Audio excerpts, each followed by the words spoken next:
going to cover some travel tips for starting from days before you go on your trip to arrival into the local country. So this episode is actually suggested by my friend Michelle. So Michelle, this episode is dedicated to you, and I hope you get to watch it.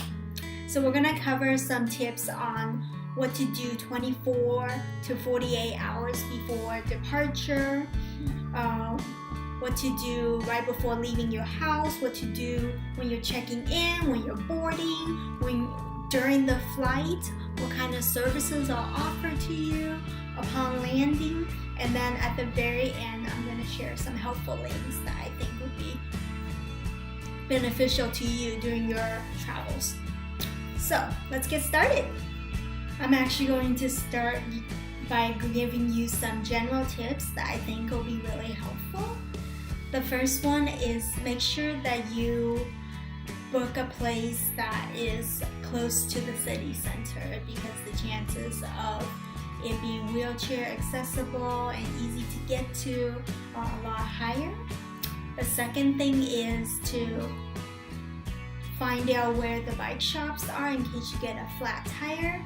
That way you won't be stressed out and will know, oh yeah, there's a bike shop right around the corner that I can go to.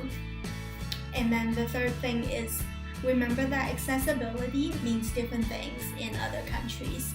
So a lot of what they mean by accessible may be what they can help you with. Perhaps you think, oh, a manual wheelchair, that's a couple steps. Well, I could probably help them come up the steps, and so they mark wheelchair accessible. I can't tell you how many hostels I've been to in Europe, in other parts of the world that I've traveled to, Mexico City, Bogota, that have not been accessible. In the American definition of accessible, with ramps and wide doors and all that. And also for my friends who need a roll-in shower, a lot of places don't have roll-in showers, whether that be hotels or hostels. In fact, in hostels, I haven't seen any roll-in showers. So if you need one, make sure to call ahead of time and be specific and tell them exactly what you need and be like, do you have this? And what else would be really helpful is to have them take a picture of it if they're willing. And then which really segues well onto my next tip, which is to telephone people during the daytime, because that way there will be a higher chance that they have someone that speaks English. Keep in mind that I'm talking about local time, so not our daytime, their daytime. I remember when I was trying to book a place in Mexico City to stay in. The first time was great. I talked to a lady that spoke English, and she gave me lots of information and answered my questions. But when I called the second time, it must have been my third time, the lady didn't speak any English, and was not helpful at all. I speak a little bit of Spanish, words here and there, but not nearly enough to have a coherent conversation. So that was frustrating. And then the last thing I'll cover is that bring your toolkit and a list of wheelchair repair parts that you think you'll need during the trip. Next, we're going to cover what to do 24 to 48 hours before departure. So 48 hours before departure, call your airline, make sure they know that you're in a wheelchair. Make sure they know you're in a wheelchair. Make sure they know that you use a manual wheelchair or some other kind of wheelchair specified.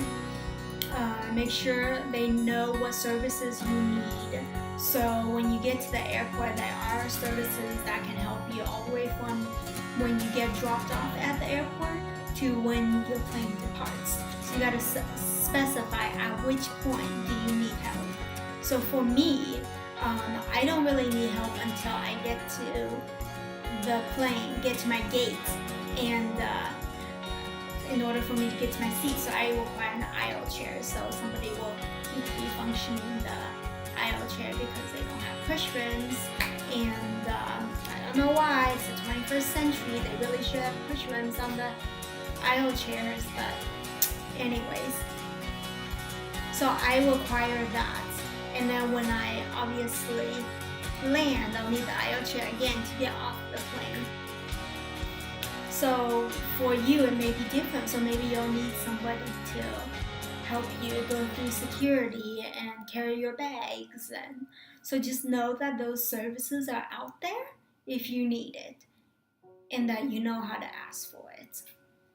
And then the other thing to remember is that, which I've covered in previous episodes, is to make sure your wheelchair is in good condition for travel. So make sure the nuts and bolts are tight, your tires are pumped, the fabric on your wheelchair are not worn and torn, and if they are, fix it, repair it.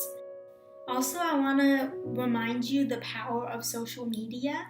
So if you feel that you are discriminated against, or that they are not providing services that they are providing to other paying customers, and because of your disability or whatnot, you can always write a comment on social media and in their comment box, and because they don't want to have a bad reputation.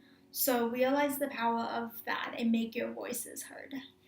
Tips on departing your house. So I would get to the airport 3 hours ahead of time, because there are always additional customs or security check-in things for wheelchair users. There's always random things that pop up that require extra time. So giving yourself that 3 hours will be good, will help avoid a lot of stress. And then when you're checking in, depending on what kind of services you requested, at the check-in desk or when you first booked your plane ticket, airport services may arrive. For me, they'll arrive once I get to the gate of my flight. So keep that in mind. And then when you board your flight, make sure that you ask them to gate check your wheelchair, so that when you have a layover or when you land at your destination, your wheelchair will come right up to the gate. And then the other thing is, for us wheelchair users, a lot of times we are the first ones to get on the plane. So that can be a positive thing, because we get to choose where to sit. For me, I always choose the second row, because the tray flaps back from the seat in front of you.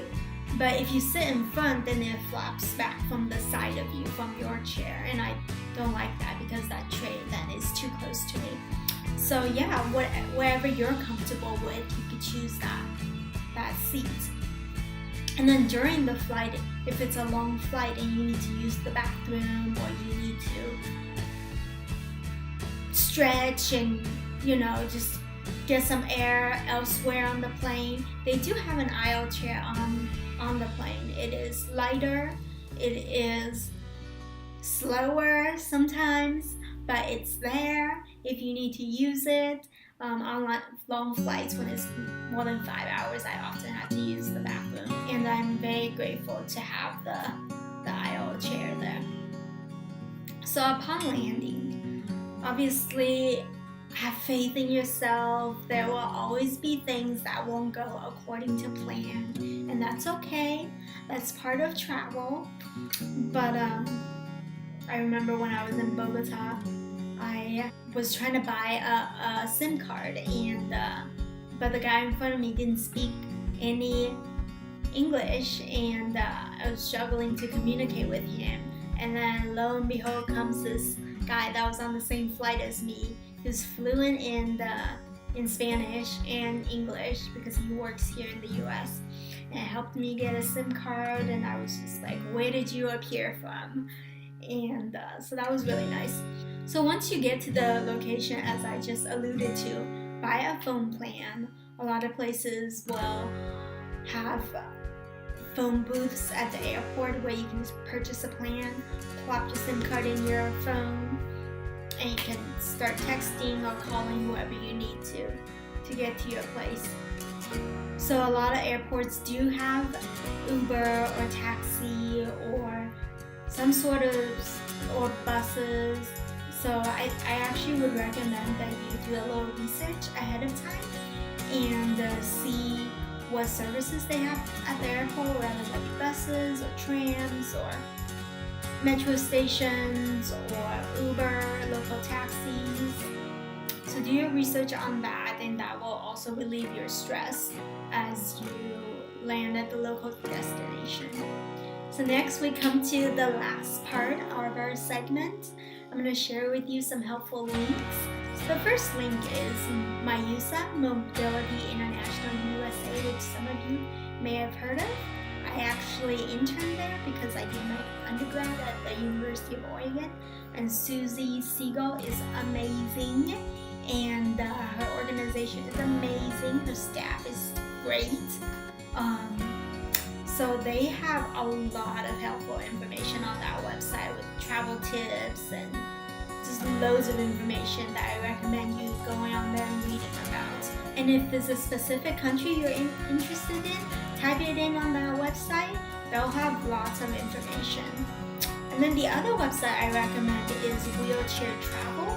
I went on there briefly the other day, just looking for information because I'm looking to travel soon again to somewhere in the Middle East.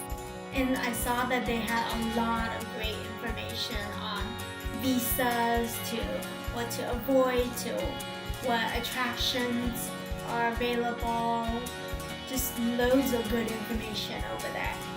And then the other website is Rick Steves Europe.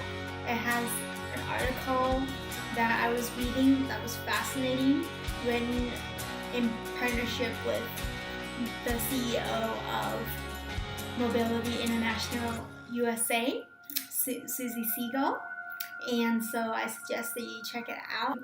I'm going to put all the links below so you can click on it and do your research and get started with your travels.